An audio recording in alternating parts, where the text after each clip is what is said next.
करोड़ों दर्शकों का मिल रहा साथ। एमपी की बात एमपी न्यूज के साथ। नमस्कार, आप देख रहे हैं एमपी न्यूज। इस वक्त आपके साथ मैं हूं दीपिका और बात करेंगे लव जिहाद फंडिंग मामले में। लंबे समय से फरार चल रहे अनवर कादरी ने इस मामले में आज कोर्ट में सरेंडर किया है। गौर करने वाली बात यह है, भेष बदलकर, दाढ़ी मूछ कटवाकर जो है आरोपी अनवर कादरी कोर्ट में सरेंडर करने पहुंचा। क्या कुछ ये पूरा मामला है, अब तक क्या कुछ इस पूरे मामले में किया जा चुका है, इस विषय में ज्यादा जानकारी के लिए हम जुड़ने जा रहे हैं हमारे संवाददाता संदीप मीना जी के साथ। स्वागत है संदीप जी आपका। जानना चाहेंगे सबसे पहले, आज जो है एक बड़ा आरोप जो लगा था पार्षद अनवर कादरी पर, आज महीनों की फरारी के बाद कोर्ट में सरेंडर करने पहुंचा। क्या कुछ ये पूरा मामला रहा, शुरुआत से विस्तार से आपसे जानना चाहेंगे। बिल्कुल, देखिए दीपिका, लंबे समय से पुलिस के साथ आंख मिचोली का खेल खेल रहा पार्षद अनवर कादरी जो है अब आखिरकार पुलिस की गिरफ्त में आ ही गया है। और जिस तरीके से उसको खिलाफ जो है सर्चिंग अभियान चलाया जा रहा था, लगातार उसकी तलाश की जा रही थी, देश भर में तमाम राज्यों पर छापेमारी भी की जा रही थी। उसके बाद कहीं ना कहीं ये माना जा रहा था कि सितंबर के अगले महीने से पार्षद अनवर कादरी की संपत्ति भी कुर्की किए जाने की कार्रवाई शुरू होने वाली थी। तो कहीं ना कहीं उसी के डर को ध्यान में रखते हुए पार्षद अनवर कादरी ने जो है अब इंदौर में कोर्ट में जो है सरेंडर कर दिया है। और अब फिलहाल यहाँ से बाणगंगा जो पुलिस है उसने 8 दिन के रिमांड मांगी है। तो कहीं ना कहीं देखा जाए तो एक पुलिस के हाथ जो है बड़ी सफलता भी मिली, क्योंकि लंबे समय से ये जो है फरार चल रहा था। पुलिस ने अनवर कादरी के ऊपर 40 लाख का जो है 40,000 का भी इनाम भी घोषित किया था। तो बड़ा गंभीर मुद्दा था और तमाम तरह की इसको लेकर सूबे की सियासत भी गर्म थी, क्योंकि जिस तरीके से ये पूरा मामला आया था उसने कहीं ना कहीं लव जिहाद का जो एक पूरा सिंडिकेट था उसको उजागर किया था। क्योंकि 2 महीने पहले 2 युवक थे, वो धर्मांतरण और रेप केस के आरोप में जो है सामने आए थे। और जब पुलिस गिरफ्त में उनसे पूछताछ की गई तो उन्होंने ये बताया कि वो जो मुस्लिम युवक थे दोनों, वो अपना नाम बदलकर जो है सोशल मीडिया पर उन्होंने अकाउंट बनाया था और उनको इसके लिए बाकायदा ये प्रलोभन भी दिया गया था, फंडिंग की गई थी। और फंडिंग करने वाला कोई और नहीं बल्कि पार्षद अनवर कादरी जो कि कांग्रेस से हैं वो थे। और उसने जो झांसा दिया था, जो लालच दिया था युवकों को कि हिंदू युवतियों को प्रेम जाल में फंसाने के लिए 1 लाख रुपया, और अगर उनसे निकाह किया जाता है तो 2 लाख रुपए की राशि दी जाएगी। जब ये खुलासा हो, इसके बाद से ही सियासी गलियारों में और इंदौर के जो है प्रशासनिक हलकों में हड़कंप सा मच गया था कि आखिर लव जिहाद को लेकर इंदौर जैसे शहर में इस तरह की फंडिंग की जा रही थी। और इसको लेकर लगातार मांग भी उठने लगी। कहीं ना कहीं जब ये मामला दर्ज किया गया और इस पूरे मामले में अनवर कादरी को जो है मुख्य आरोपी बनाया गया था, उसी के बाद से पार्षद अनवर कादरी फरार हो गया था, जिसकी देश भर में तलाश की जा रही थी। जी संदीप जी, लेकिन यहाँ बड़ी बात ये है, बड़ा सवाल यहाँ पर उठता है कि एक जनप्रतिनिधि जिसे आम जन की समस्याओं को सुलझाना चाहिए, आम जन की आवाज़ बनना चाहिए, आज अगर वही इस तरह के जो कार्य है उसमें उनकी संलिप्तता पाई जाती है तो किस पर भरोसा किया जाए, कैसे समस्याओं का समाधान होगा, आम जन कहाँ जाएगा?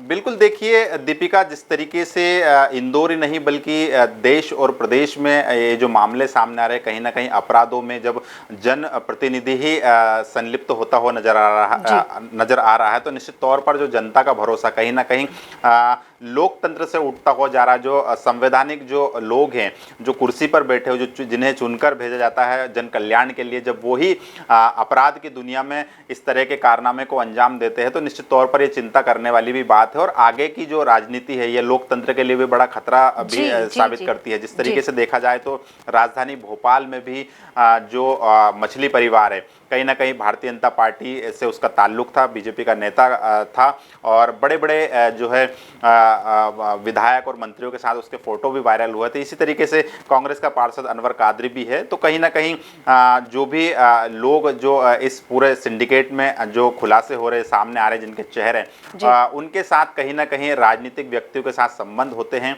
या फिर वो खुद राजनीतिक सरजमी से ताल्लुक रखते हैं, तो ये निश्चित तौर पर जनता के लिए भी और लोकतंत्र के लिए भी चिंता का विषय है। जी संदीप जी, जिस तरीके से आपने बताया 2 महीने पहले 2 युवकों के पकड़ाने पर इस पूरे मामले का खुलासा हुआ और एक बड़ा नाम पार्षद अनवर कादरी अनवर डकैत सामने आया।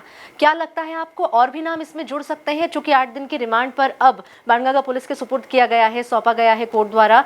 क्या लगता है आपको और भी बड़े नाम सामने आ सकते हैं इस मामले में? देखिए दीपिका, अनवर कादरी मामले में एक सबसे बड़ी अपडेट मैं आपको बताता हूं कि अनवर कादरी का मछली कनेक्शन भी निकला है। यानी कि राजधानी भोपाल का जो मछली परिवार है, मछली खानदान है, उसके साथ अनवर कादरी का कनेक्शन निकला है। और पुलिस जांच में सामने आया है कि अनवर कादरी और मछली परिवार के बीच जो है पैसों का लेन देन होता था, पैसे ट्रांजैक्शन किए जाते थे। तो इसको लेकर भी पुलिस अब बड़े स्तर पर जांच शुरू कर रही है कि आखिर क्या मकसद था इन पैसों का ट्रांसफर करने का।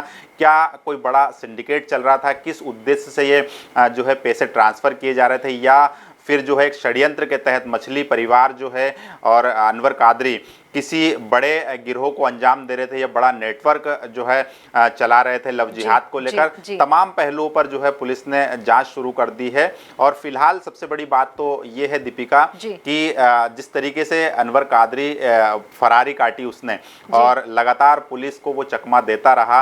राजधानी दिल्ली में भी पुलिस ने छापेमारी की थी, वहां से उसकी बेटी आयशा को गिरफ्तार किया था, क्योंकि चूंकि अनवर कादरी जब से फरार था वो लगातार आयशा के संपर्क में था।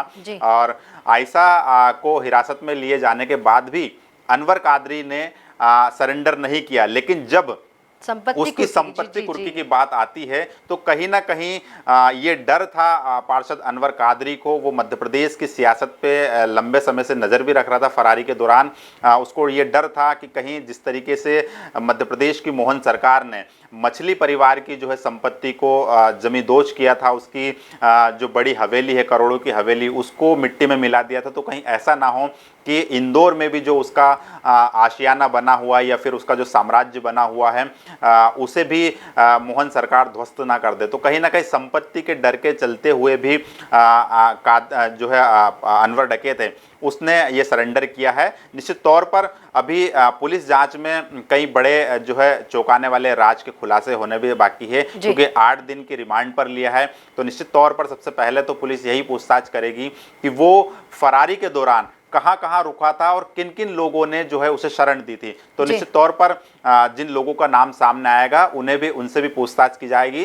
तो कई ऐसे खुलासे होंगे अनवर कादरी के मामले में जो कि आने वाले दिनों में न सिर्फ इंदौर बल्कि मध्य प्रदेश की सियासत में हलचल भी मचा देंगे। जी संदीप जी, यहाँ संक्षिप्त में आपसे जानना चाहेंगे, क्या लगता है ये जो पूरा कांड हुआ है और ये जो गिरफ्तारी हुई है उसके बाद सिर्फ मध्य प्रदेश या पूरे देश या विदेश से भी इस गिरोह के तार जुड़े होने की संभावना कहीं ना कहीं नजर आती है? बिल्कुल, देखिए दीपिका कि लव जिहाद पूरी तरीके से एक जो है षड्यंत्र चल रहा है। और जो देखा जाए तो इस तरह की विचारधारा वाले जो लोग होते हैं वो विदेश से भी फंडिंग करते हैं। उनका ये मकसद होता है कि अपनी आबादी को बढ़ाना। तो कुल मिलाकर देखा जाए तो जिस तरीके से अनवर कादरी ने भी ये प्रलोभन दिया, इसी तरीके से कहीं ना कहीं जो जिहादी मानसिकता के लोग होते हैं, जो मुस्लिम लोग होते हैं, उन्हें इस तरह का झांसा दिया जाता है, पैसों का प्रलोभन दिया जाता है और बाकायदा इसके लिए उन्हें ट्रेंड भी किया जाता है, उनका ब्रेन वॉश भी किया जाता है ताकि वो हिंदू युवतियों को अपने प्रेम जाल में फंसाए और उनके साथ जो है फिर बाद में धर्मांतरण जैसी जो है रीति रिवाज को भी किया जाए, उनसे घृणित कार्य है। बिल्कुल घृणित कार्य निश्चित तौर पर ये एक पूरा षड्यंत्र चल रहा है। और इसको लेकर देखा जाए तो फिलहाल मध्य प्रदेश में तमाम जो हिंदू संगठन है वो भी मुखर होते हुए नजर आ रहे हैं। और जो राजनीतिक पार्टी है भारतीय जनता पार्टी, वो भी लव जिहाद को लेकर जीरो टॉलरेंस पर काम कर रही है। साफ तौर पर उनका कहना है कि लव जिहाद करने वाले कोई भी अपराधी होगा उसे छोड़ा नहीं जाएगा, उसे मिट्टी में मिला दिया जाएगा। और मध्य प्रदेश के मुख्यमंत्री डॉक्टर मोहन यादव ने प्रदेश की पुलिस को भी फ्री हैंड दे दिया है कि चाहे कोई भी व्यक्ति हो, चाहे किसी से भी जुड़ा हुआ है, उसे छोड़ा नहीं जाएगा। और जिस तरीके से उन्होंने मछली परिवार पर, चूंकि वो भारतीय जनता पार्टी का नेता था, अगर चाहती सरकार तो उसे बचा सकती थी, लेकिन मुख्यमंत्री मोहन यादव ने संवेदनशीलता और निष्पक्षता का परिचय देते हुए मछली परिवार का जो है पूरा जो रैकेट है न सिर्फ उसको ध्वस्त किया बल्कि उसे जमीन पर लाकर खड़ा कर दिया है। तो ऐसे में ये एक संदेश भी है मध्य प्रदेश की पुलिस को लेकर भी कि आप जो है कार्रवाई करें, निश्चित तौर पर सरकार आपके साथ भी है। वहीं सरकार ने जो है जनता को भी संदेश दिया है कि चाहे कोई भी व्यक्ति हो, चाहे कितना भी बड़ा रसूखदार क्यों ना हो, चाहे कितना बड़ा नेता क्यों ना हो, अगर वो इस तरीके से लव जिहाद, ड्रग्स या धर्मांतरण जैसे आरोपों में लिप्त पाया गया है तो सरकार और शासन उसे बिल्कुल छोड़ेगी नहीं। जी धन्यवाद संदीप जी हमसे जुड़ने के लिए और ये तमाम जानकारी हमसे साझा करने के लिए। तो जैसा कि आप जानते हैं, आज लंबे समय से फरारी काट रहे अनवर कादरी ने कोर्ट में सरेंडर कर दिया है। जीरो टॉलरेंस की जो नीति है उसके तहत जो है अब आने वाले दिनों में मध्य प्रदेश में इस पूरे मामले में कार्रवाई देखने को मिल सकती है। आप बने रहिए ताज़ा जानकारी के लिए एमपी न्यूज़ के साथ। करोड़ों दर्शकों का मिल रहा साथ, एमपी की बात एमपी न्यूज़ के साथ।